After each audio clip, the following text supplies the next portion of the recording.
예전에요. 제가 그 사역하던 교회에 이런 성도님들이 계셨습니다.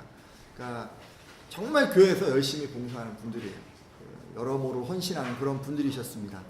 그러니까 교회 생활만 놓고 보면 이들은요 정말 100점 만점에 100점이에요. 100점. 새벽 기도회, 수요 예배, 금요 기도회, 주일 예배까지 공적 예배 절대로 빠지지 않고 다 참석하는 그런 분이셨고, 구역 활동에는 지역장으로 10개 이상의 그런 구역들을 돌보는 그런 분이셨고, 교회에서 진행하는 구역 활동, 제자 훈련, 전도 폭발, 성경대학 이런 것 훈련 프로그램에도 다 빠짐없이 잘 참석하는 그런 분이셨습니다. 그러기에 이 부부는요 교회에서도 인정을 받아서 중직을 받기까지 했습니다.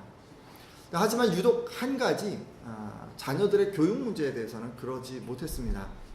이 성도님들은 그 다른 아이들 있잖아요. 다른 집 아이들은 다 이제 학원에 가는데 자기 자녀만 학원 빠지고 예배 드리는 것이 너무도 불안했습니다.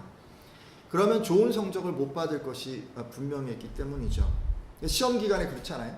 정말 1분 1초가 귀한데 한 대여섯 시간 정도 시간에 공부를 안 하고 다른 아이들은 그 시간에 다 선생님이 막 꼭 쪽집게 다 해주는데 그걸 못하면 성적이 당연히 안 나오지 않겠습니까? 고심 끝에 이분들이요 지금은 공부해야 할 시기니까 어쩔 수 없는 거야. 우리 아이가 앞으로 좋은 성적 받고 좋은 학교에 진학한 후에 교회를 잘 참석하도록 하면 되지 않겠나 라고 이렇게 이제 생각하기에 이릅니다. 이 자녀가 중학교에 이제 고학년 정도가 되자 시험 기간마다 예배를 빼먹고 학원에 보내기 시작했습니다. 이 성도님들에게 있어서 그러니까 자녀의 어떤 좋은 성적, 좋은 학교 진학 이런 것들을 이제 버리지 못한 어떤 우상이었던 것이죠. 이 성도님들은 정말 하나님을 잘 섬기는 분들이었어요. 네, 자녀 양육의 부분에 있어서는 아직도 그분들이 섬기는 이 좋은 성적, 좋은 학교라는 그 우상을 버리지 못했던 것입니다. 근데 제가 지금 딱 집어서 자녀 양육의 부분에 대해서 말씀을 드렸지만 사실 이 밖에도 재물에 대해서, 성공에 대해서, 어떤 윤리의식에 대해서, 이성교제나 또 결혼에 대해서, 또 삶의 어떤 무수한 영역에 대해서 우리들은 우상을 완전히 버리지 못하고 그렇게 살아갈 수 있습니다. 근데 이런 일이 이스라엘 중에도 있었어요. 이스라엘은 지난 시간에 말씀드렸죠. 그 경제적인 이익 때문에 또는 안전과 편이라고 하는 그런 우상 때문에 우상 숭배를 일삼는 이 가나안 족속들을 다 내쫓으라고 하신 하나님의 말씀에 불순종합니다. 그냥 가나안 사람들과 타협하고 그냥 함께 살았던 거예요. 아마도 이스라엘 사람들은요 그렇게 하면 그러니까 이쪽도 취하고 저쪽도 취하고 가나안 사람들로부터 좋은 것도 취하고 하나님으로부터 유익한 것도 취하고 이렇게 둘 다 취할 수 있을 거라고 생각했던 것 같습니다. 근데 여러분 하나님께서는요 천사를 보내셔서 나는 그들을 너희 앞에서 쫓아내지 않겠다. 그러므로 그들이 너희에게 가시와 같은 존재가 될 것이고 그들이 섬기는 신들은 너희에게 덫이 될 것이다 라고 이렇게 선언하십니다. 하나님이 보낸 천사로부터 가나안 사람들이 가시와 같은 존재가 될 것이고 그들이 섬기는 그 우상은 덫과 같은 그런 존재가 될 것이라는 말을 전해 듣고 이스라엘 사람들은 펑펑 소리내서 웁니다. 이들이 하나님 앞에서 얼마나 울었든지 그곳 이름을 복임이라고 바꾸기까지 합니다. 복임의 뜻은 통곡하는 사람들이라는 뜻이에요. 그러니까 통곡을 얼마나 했든지 그 지명 자체가 그 이후로 복임, 통곡하는 사람들의 그 도시라고 그렇게 이름이 바뀔 정도로 온 이스라엘 사람들이 모여서 거기서 하나님 앞에서 회개를 했던 거예요. 그리고 하나님 앞에서 제사까지 드립니다. 아마도 이때 드린 제사는 이스라엘이 불순종한 죄를 용서받기 위한 어떤 속죄 제단이 아니었을까 생각해 봅니다. 그 이후로 말씀을 보면요 이렇게 회개를 하니까 하나님께서 그 이후로 큰 벌을 내리신 것 같지는 않습니다. 자 여기까지 보면요 이스라엘의 소원이 성취된 것 같지 않습니까? 둘 다 얻은 것 같지 않아요? 왜냐면요 하나님을 섬기면서 그리고 동시에 우상으로부터 유익도 얻는 것, 이 동시에 이것들을 다 지금 얻은 것 같지 않아요? 그렇죠? 이스라엘 사람들 정말 하나님과 우상 양쪽으로부터 다 유익을 얻게 됐을까요? 제가요 앞서 그 자녀 양육 부분에 있어서 좋은 성적 우상을 버리지 못했던 이 성도님들 말씀드렸습니다. 여러분들은 그 성도님들에 대해서 어떻게 생각하십니까? 이 성도님들이 하나님을 떠난 겁니까? 아니잖아요. 그분들처럼 열심히 신앙생활하는 분들이 없었어요. 이분들 하나님 떠난 게 아니에요. 그냥 어느 특정 부분에서, 특별히 제가 이제 이 부분을 말씀드렸지만 자녀 양육의 부분에서만 그분들이 그냥 타협했을 뿐이에요. 이분들이 이렇게 한 것은, 이렇게 하면 자녀의 신앙도 자녀의 좋은 성적도 둘 다 얻을 수 있기 때문에 그렇게 될 줄 알고 그렇게 한 거 아니었습니까? 그렇죠? 실제로 이분들의 자녀는 그 후에 남들이 부러워하는 그런 좋은 학교에 진학했습니다. 정말 할렐루야죠. 정말 할렐루야예요. 확실하게 한 가지는 얻은 것 같아요. 하지만 이 청년은 학교에 진학한 후로 교회 생활보다 학교 생활에 더 재미를 붙였고 공부를 핑계로 간간히 교회를 빠지기 시작하더니 결국 청년부 활동에 참석하지 않았습니다. 물론 공부를 핑계로 해서 뭐 성가대나 찬양단이나 뭐 이런 어떤 봉사활동도 전혀 하지 않았습니다. 진학한 후로 이 청년은 그냥 부모님과 함께 주일 예배만 잠깐 드리고 목사님의 축도가 끝나기 전에 스르르 사라져버리는 유령 같은 그런 성도가 되어버리고 말았습니다. 저는 그 뒤로 이 청년이 좀 신앙이 회복되기를 바랬는데 안타깝게도 이후로 들려오는 소식에 의하면 다른 청년들이 이 청년을 뭐 교회에서 잘 볼 수 없습니다라고 그렇게 이야기를 했습니다. 여러분, 이 성도님들은요 자녀 양육의 부분에서 타협을 하면 신앙도 없고 좋은 성적, 좋은 뭐 학교 진학 이런 거 두 가지 다 얻을 수 있다고 생각을 했어요. 하지만 이렇게 하나님에 대한 우선순위를 이분들이 잠깐 내려놓고 포기했을 때 결국 좋은 성적이라고 하는 우상 때문에 그의 자녀가 하나님을 떠나게 된 것입니다. 이스라엘에게도 그런 일이 생겨났어요. 하나님과 우상을 동시에 섬겼던 이 이스라엘의 부모들은 자기 자녀가 그렇게 할 수 있을 줄 알았습니다. 그러니까 하나님도 섬기면서 우상도 섬기고 이게 양쪽으로 이렇게 적절하게 하면서 양쪽에서 다 이익을 취하고 최소한 하나님을 떠나지는 않을 것이라고 그들은 생각했습니다. 하지만 시간이 흘러서 정복 1세대인 여호수아가 110세의 일기로 세상을 떠나고 그와 함께 활동하던 장로들마저도 하나둘씩 차례로 세상을 떠나가자 이스라엘의 그 백성들, 곧 정복 1세대의 그 자녀들은 우상을 섬기기 시작했습니다.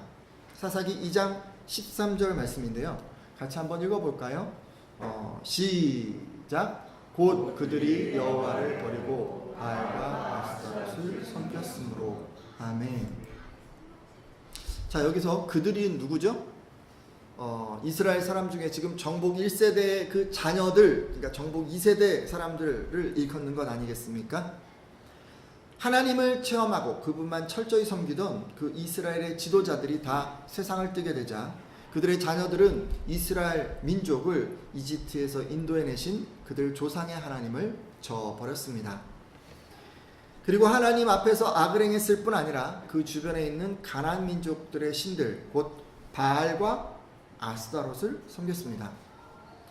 여러분, 바알과 아스다롯이라고 하는 우상의 이름이 나오는데 가나안 사람들은요 바알을 이 비를 내려주는 천둥의 신, 뭐 비의 신이라고 믿었습니다. 그러니까 그 당시에는요 다 농사를 짓잖아요. 그러니까 비가 없으면 이게 안 되는 거예요. 그러니까 비가 정말 중요한 거예요. 먹고 살기 위해서. 그래서 이 바알은 그들에게 있어서 풍요를 가져다 주는 신이었어요. 또 아스타롯은요 바알의 여성 파트너, 뭐 아내 역할을 하고 있는 신이었는데 뭐 사랑, 또는 전쟁 이런 어떤 신이었습니다. 특히 가나안 사람들은 이 신들이 서로 성관계를 할 때 농토가 비옥해지고 풍성한 수확을 거둘 수 있다고 생각했습니다. 그래서 그들은 바알과 아스타롯을 위해서 제사를 지낼 때 어떻게 했냐면요, 자신들이 먼저 제단 앞에서 성전에서 일하는 창기들과 성행위를 했습니다. 그렇게 하면 그 신들이 자기들의 모습을 보고 어떤 충동을 일으킬 거라고 생각을 했던 거죠. 그러니까 여러분, 바알과 아스다롯을 섬기는 이 제사라는 게 어떤 모양이었겠습니까? 눈 뜨고는 못 보는 음란하고 원색적인 어떤 광란의 그런 축제가 될 수밖에 없었습니다. 근데 이런 바알과 이런 아스다롯을 이스라엘이 지금 섬기기 시작한 거예요. 바알은 뭘 상징합니까? 세상적인 성공을 상징하고요. 아스다롯은 감각적인 쾌락을 상징하죠. 근데 이 두 가지를 이 이스라엘 그 1세대 자녀들이 섬기기 시작한 거예요. 자, 이렇게 이스라엘이 우상을 섬기게 되자 하나님께서 어떻게 하셨을까요? 당연히 노하지 않았겠습니까? 이스라엘이 하나님과 한 약속을 깨버리자 진노하신 이 하나님께서는 위약 조항을 실행하십니다. 일단 여호수아가 죽을 때까지 정복하지 못한 이 남은 가나안 민족을요, 더 이상 쫓아내지 않으십니다. 그래서 가나안 사람들로 인해서 이스라엘 사람들이 고통받게 만드십니다. 사사기 2장 14절에서 15절 말씀인데요. 제가 읽도록 하겠습니다. 여호와께서 이스라엘에게 진노하사 노략하는 자의 손에 넘겨주사 그들이 노략을 당하게 하시며 또 주위에 있는 모든 대적의 손에 팔아 넘기심에 그들이 다시는 대적을 당하지 못하였으며 그들이 어디로 가든지 여호와의 손이 그들에게 재앙을 내리시니 곧 여호와께서 말씀하신 것과 같고 여호와께서 그들에게 맹세하신 것과 같아서 그들의 괴로움이 심하였더라. 아멘. 자, 보면요, 이제 어떻게 됐어요? 그 앞에 보면 노략하는 자의 손에 넘겨주셨고 노략을 당하게 하셨어요. 그동안 여러분 하나님께서 지켜주셨기 때문에 이 이스라엘 사람들은 평안할 수 있었습니다. 주변에 이스라엘을 힘들게 하고 어렵게 하고 곤경에 빠지게 할 수 있는 그런 대상이 수도 없이 많이 있었는데 그런 대상들로부터 보호를 받았던 거예요. 근데 하나님께서 도우시지 않자, 보호해 주시지 않자 이스라엘 사람들은 주변의 대적들에게 노략질 당하기 시작합니다. 그러니까 노략질이 다른 게 아니죠.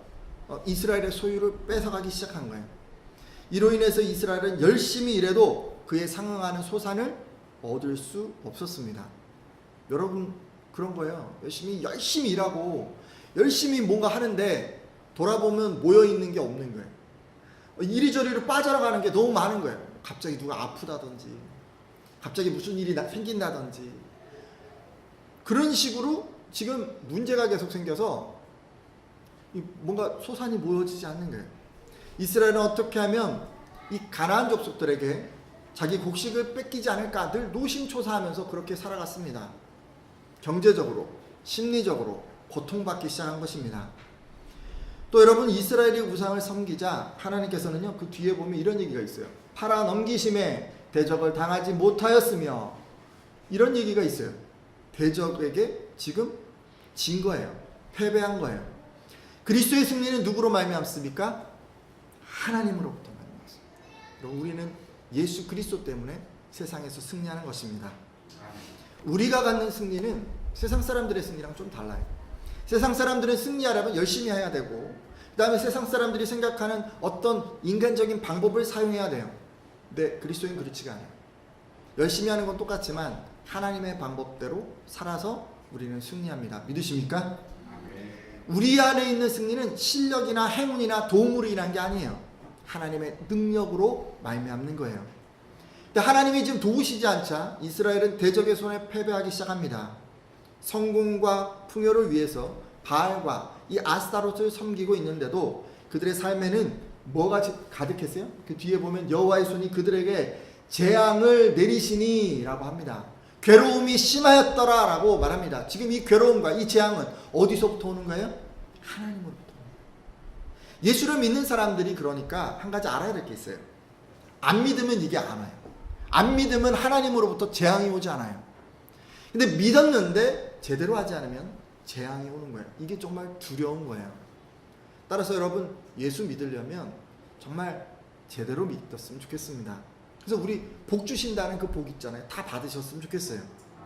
근데 이스라엘 안에 어떻게 이렇게 됐을까요? 아니 어떻게 이스라엘의 정복 2세대가 이렇게 우상을 섬기게 됐을까요? 왜 이스라엘은 바알과 아스타롯을 섬기게 됐고 결국 하나님의 진노를 입게 된 것일까요? 도대체 그들에게 있어서 뭐가 문제였던 걸까요? 물론요 앞서 제가 말씀드린 것처럼 부모 세대가 뭐 그냥 타협하고 살아가니까 뭐 그것이 영향을 끼쳤을 수 있습니다. 물론 그것도 맞아요. 근데 성경이 무엇을 원인으로 지적하고 있는지 한번 좀 돌아봤으면 합니다. 사사기 2장 8절에서 10절까지 말씀인데요. 같이 한번 읽어주시겠어요? 여호와의 종 눈의 아들 시작. 여호와의 종 눈의 아들 여호수아가 110세에 죽음에 무리가 그의 기업에 경내 에브라임 산지 가스산 북쪽 딥난 헤레스에 장사하였고 그 후에 일어난 다른 세대는 여호와를 알지 못하며 여호와께서 이스라엘을 위하여 하신 일도 알지 못하였더라. 아멘. 예, 지금 조상들로 다 돌아가고 1세대들 다 죽게 되니까 그 뒤를 이은 다음 세대들이 하나님을 알지 못했다라고 얘기합니다. 하나님께서 이스라엘을 위해서 무엇을 행했는지도 알지 못했다. 지금 알지 못했다라고 하는 것을 계속해서 반복하고 있죠.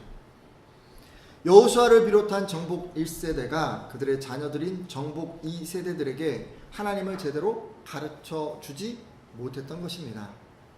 이렇듯 하나님께서는 여호수아와 그 세대 사람들이 다음 세대에게 이 지식을 전하지 못해서 여호와 하나님에 대한 그 지식을 전하지 못해서 그들이 우상을 섬기게 되고 결국 하나님의 진노를 입게 된 것이라고 가르쳐 줍니다. 여러분, 우리가요 이 말씀을 통해서 좀 고민해야 될 게 있어요. 우리 자녀들은 지금 다음 세대가 될 수 있을까? 아니면 여기처럼 다른 세대가 될 것인가? 라는 것입니다. 여러분의 자녀들은 다음 세대입니까? 아니면 다른 세대입니까? 다음 세대라면 아마도 그 아이들은 하나님을 잘 섬기게 되고 하나님의 은혜를 입게 될 것이지만, 만약 다른 세대라면 여러분 우상을 섬기게 되고 하나님의 진노 가운데 나아가게 될 것입니다. 여러분, 이것을 결정하는 요인이 무엇이죠? 하나님을 아는 것 아닙니까? 하나님을 아는 세대는 하나님을 잘 섬기지만 모르면, 그리고 그의 행하신 일들을 알지 못하면 결국 우상을 섬기게 되기 때문입니다. 따라서 오늘 함께한 예배자들은 자녀들에게 꼭 하나님을 전해주시기 바랍니다. 오늘은요, 제가 하나님 어떻게 좀 전하면 좋을까 몇 가지 얘기하고 오늘 말씀을 좀 마무리하려고 합니다. 여러분, 하나님을 가르쳐주기 위한 가장 좋은 방법은 다른 거 없어요. 성경을 통해서, 말씀을 통해서 우리가 자녀들에게 하나님을 전해주는 거예요. 믿으십니까? 먼저 자녀들이 말씀을 좀 읽을 수 있도록 좀 그렇게 지도해 주십시오. 어린아이들에게도 큐티 같은 거 좋습니다. 자녀들에게 큐티를 할 수 있도록 교재를 사줘서 함께 해나가는 것도 좋고, 정해진 분량의 말씀을 매일 읽게 하는 것도 좋습니다. 방학기간 있잖아요. 그러면 좀 큰 아이들에게는 구약, 신약 완독을 한번 하거라 라고 이제 이야기를 해서 같이 읽어나가는 것도 좋고, 그것이 좀 어려우시면 그냥 한 권 있잖아요. 에베소서 한 권, 6장밖에 되지 않아요.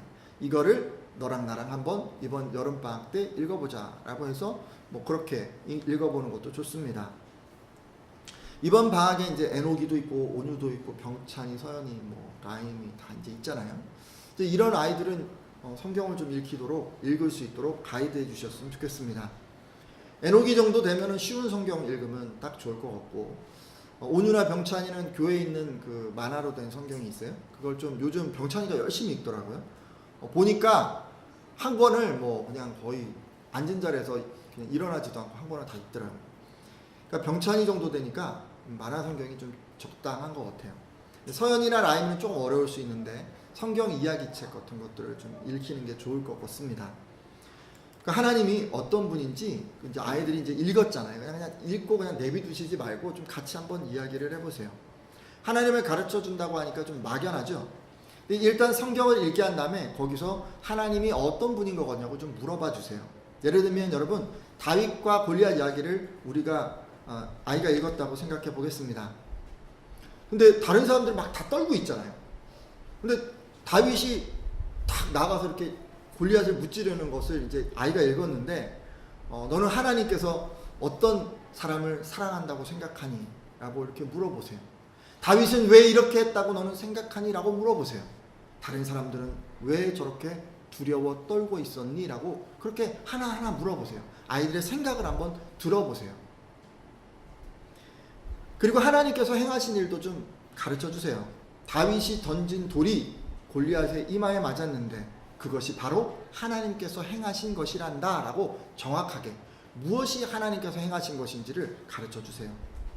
그러면서 여러분들이 조금 더 하실 수 있으면 하나님께서 어떤 사람에게 승리를 주신단다 라고 정확한 주제를 가르쳐 주세요. 그래서 그 아이 마음 가운데 하나님께서 이런 상황에서 이렇게 하는 사람에게 승리를 주시는 하나님이시구나 라는 것을 알 수 있도록 그렇게 가이드해 주시면 돼요. 뭐 어렵지 않아요. 그냥 물어봐 주시면 돼요. 이것저것.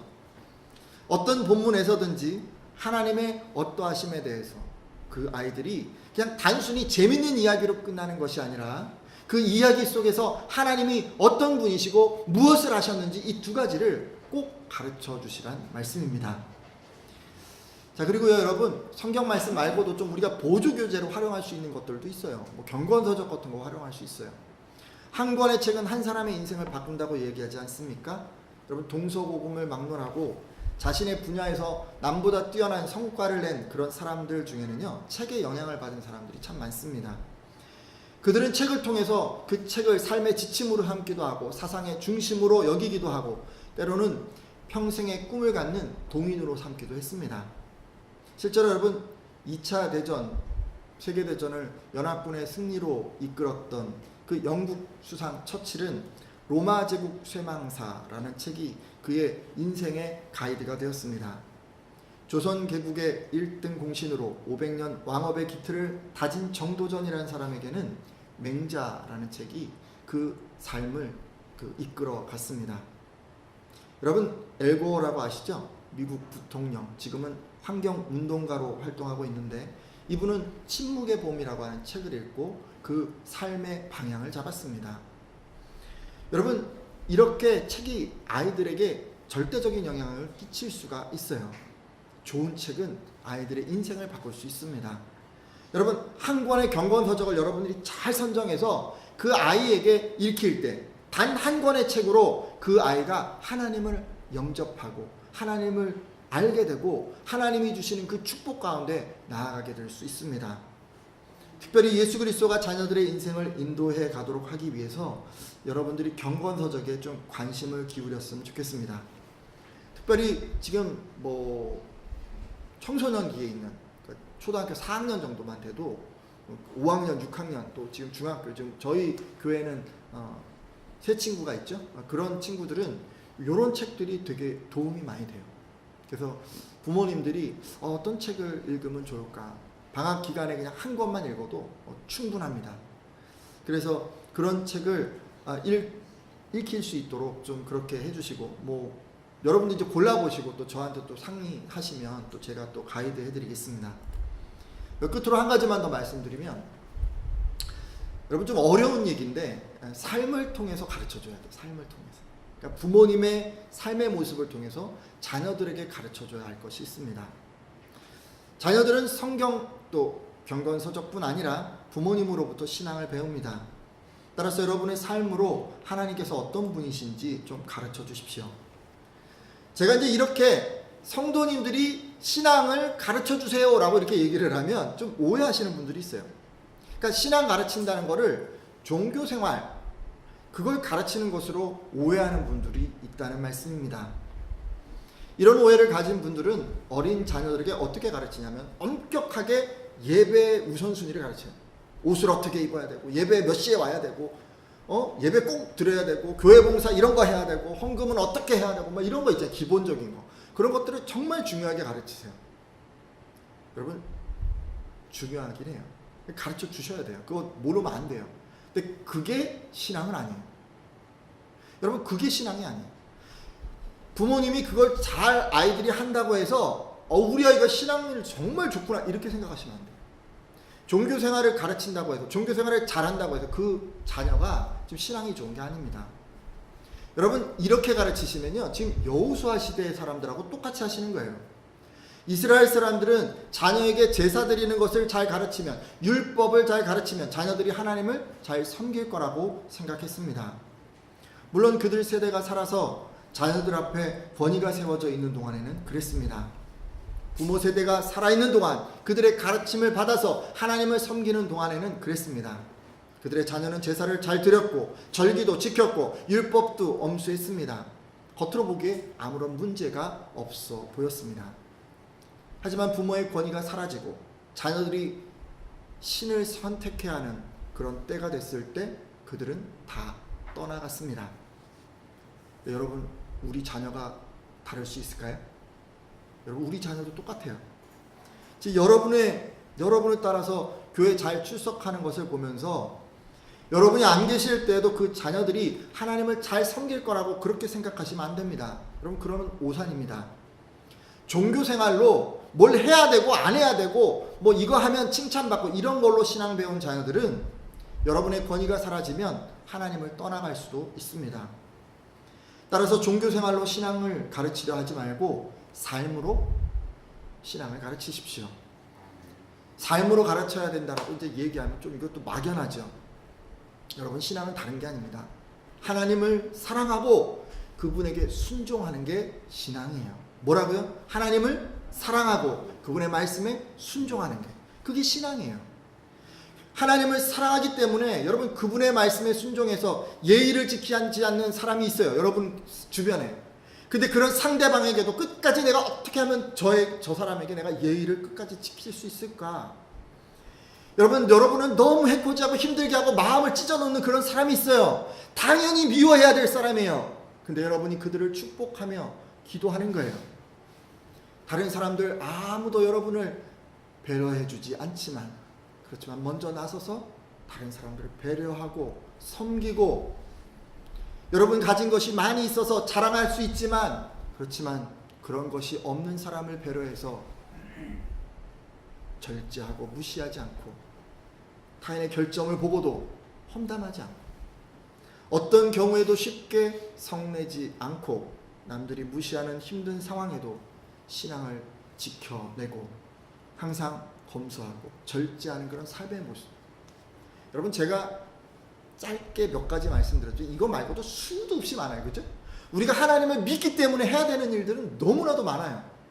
본성이 이끄는 대로 확 화를 내고 싶고, 본성이 이끄는 대로 누군가를 미워하고 싶고 정죄하고 싶고, 남들은 다 그렇게 살아가는데, 근데 하나님을 믿기 때문에, 하나님을 사랑하기 때문에 우리가 절제하고, 우리가 그렇게 우리 자신을 다스려가는 것이 아닙니까? 우리들의 이런 삶의 모습이 있을 때, 이런 부모의 순종의 모습을 볼 때 자녀들에게 신앙이 심어지는 것입니다. 절대 여러분, 부모님들께 부탁드립니다. 이스라엘 정복 1세대처럼 좀 하지 마세요. 특별히 여러분, 타협하는 모습을 자녀에게 보여주지 마세요.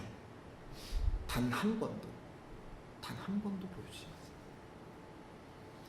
여러분, 그것은 둘 다 얻는 게 아니에요. 제가 앞서 말씀드렸잖아요. 실제로 있었던 일이에요. 그 성도님들의 자녀, 그렇게 공부도 잘하고 신앙생활도 잘할 줄 알았잖아요. 근데 둘 다 얻어지지 않습니다.